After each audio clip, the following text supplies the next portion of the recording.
So our people might be listening to this and thinking, well, gosh, you've had these dreams, these visions, a sense of Jesus and God speaking to you in very direct ways and an acute awareness of that.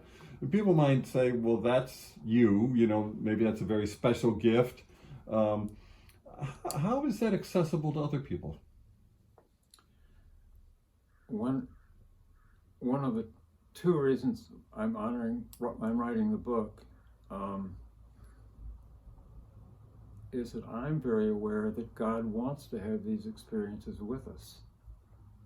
That's one reason God creates us. God is a dynamic relationship, and God is inviting us to be in that kind of relationship with God. Father's holy breath, Son, but we don't know that this is available. Nobody's ever really told us this. I think life is really meant to be mystical, and it's meant to be enjoyable, and we've made it something else. So I tell my life story at the end of the book because it starts out so mundane, and the ways that I later experienced God having been with me, I didn't even know at the time. But I want people to be aware from reading my book to start looking for ways that the Spirit is with you, guiding you. And if you don't expect certain things to happen, but be open to what might happen, something surprising. God is full of surprises. The things that God has done in my life, I never expected any of them. I still don't. I just know that I'll be surprised. I'll be surprised if I'm not surprised. But so the book is really an invitation to play, to learn to play with each other cooperatively by letting God play in you and develop in you these gifts that you all have. Everybody has them. We're created with them. Our culture doesn't support learning them. Our culture is so competitive and so task-oriented. It's not playful at all. We're taught that play is something to outgrow.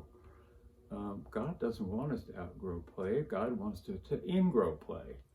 And so I just want you to start, as you read my book or experience me in any other way, to start thinking back on your own life and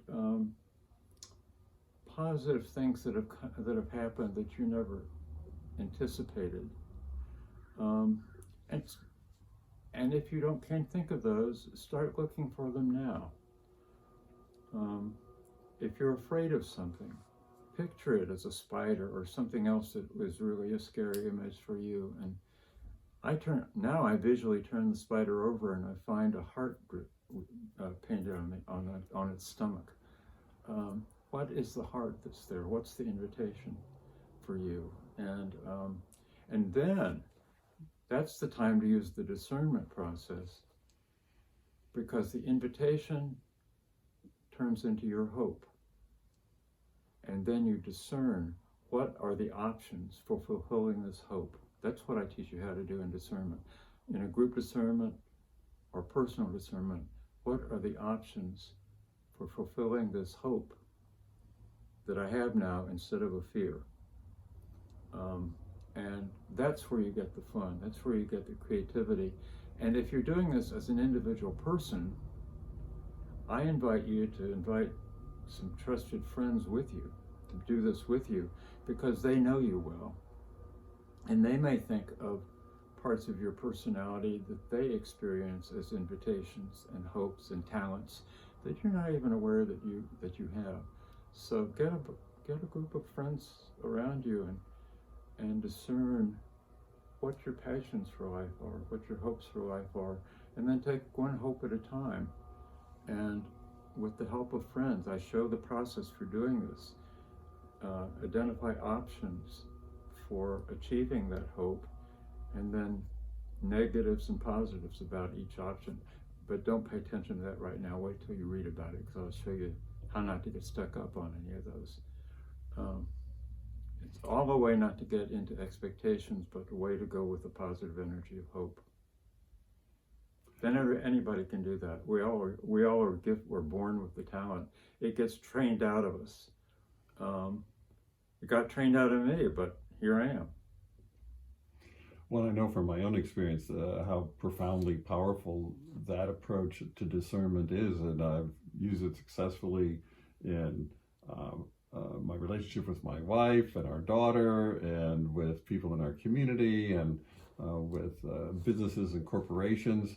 There is a hunger for a better way. Yeah. And you've certainly provided that. And I know one of the things that you've shared, which I would highlight, just because simple things can make a big difference, is that you were suggesting to me when I was going into one of these very challenging conversations and situations that I was trying to facilitate using the discernment techniques, to write a question mark at the top of my tablet and put a circle around the question mark. And the question mark was to remind me to ask myself, how is God present with me in this situation? And then not just before I go into the situation, but hopefully, because it's on my tablet, I'll remember it as the situation unfolds. And then I think the thing that was really very helpful to me was your suggestion to reflect after the event on how did I see God present. So what we're really, that's part of the process, needing to do is retrain ourselves on what we're paying attention to. Yep. And what do we see and what do we not see? And if we're trained not to see God present, if we're trained to see God distant, we won't perceive God as present, but yet God is. And this is the phenomenal gift that I feel, even in that small suggestion that you shared on how to have that grounded personal experience. Thanks for reminding me of that. Yeah, that's one of the things I suggested at the beginning of a discernment process for a group, because I know even the best intentioned people, when they're making a decision, come in with an expectation. We should do this or we should do that, and I try to get them into hopes instead of expectations. But I've learned to start with, okay, let's sit in a circle, or you sit by yourself, close your eyes and image a question mark. And hopefully you know, that God is present. The question mark is, what's God's agenda? Not yours. What's God's agenda? And don't look for an answer. Leave the question mark there, because as you go around the group, or as you go around your own inner life, you will find possibilities that go way beyond the expectations you brought to the situation. Yeah, and that's what happens for you, and that's what happens with groups. I think the two things I learned about group guidance since I started, one is that, to start with getting rid of expectations that way, and the other is the power of hope, that hope is the opposite of fear.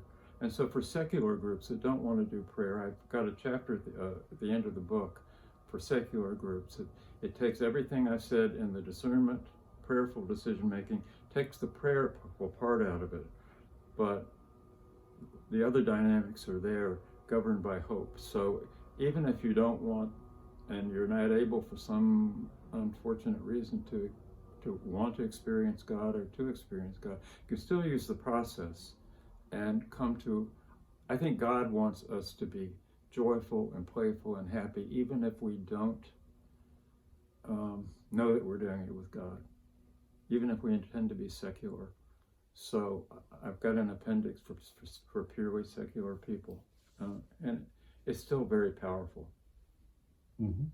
Because God is always present, and that's right. If we give the space for that, even if we don't call it prayer, if we just say, let's take a few moments of silence here, or reflection on what we're hoping for, or whatever, that's an invitation for that spirit to come in, whatever someone's belief or lack of belief might be Well, about the existence of such well, a that's spirit. right. I mean, doing this would be such a great exercise for, say, a city council, or for a group like Save the Children, or Planned Parenthood, or Bread for the World. What are their hopes?